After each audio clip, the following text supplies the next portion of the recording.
తల్లిదండ్రులు అసలు ధర్మమైనటువంటి మార్గంలో ఉండాలంటే ఏ విధంగా ఉండాలి, ఏ విధంగా నడుచుకోవాలి మీ మాటల్లో?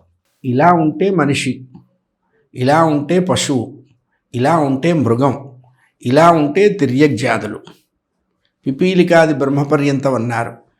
అంటే పిపీలికం ఎలా ఉండాలో ఆల్రెడీ డిజైన్ అయింది, బ్రహ్మ ఎలా ఉండాలో ఆల్రెడీ డిజైన్ అయింది, ఇన్ బిట్వీన్ జగత్తు ఎలా ఉండాలి ఆల్రెడీ డిజైన్ అయ్యి కిందకు వచ్చింది. జీవితం అంటే మనమేం కొత్తగా క్రియేషన్ చేయాల్సిన పని లేదు, అంతా చక్కగా క్రియేటివ్ ఆర్ట్ డైరెక్టర్ చేత క్రియేట్ చేయబడి వచ్చింది. ఆ వచ్చినటువంటి జీవితానికి మనం మెరుగులు దిద్దుకోవాలి. ఈ మెరుగులు అనేటువంటివి మన చేతిలో ఉన్నాయి. మనకి అత్యంత ముఖ్యమైనటువంటిది బాల్యావస్థ. అంటే మొక్కై వంగనిది మానై వంగున అని శాస్త్రం చెప్పింది.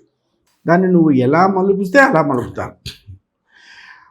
అసలు అలా మలసటానికి నీకు అర్హత ఉందా, ఇది ఆలోచించాలి పెద్దవాడు.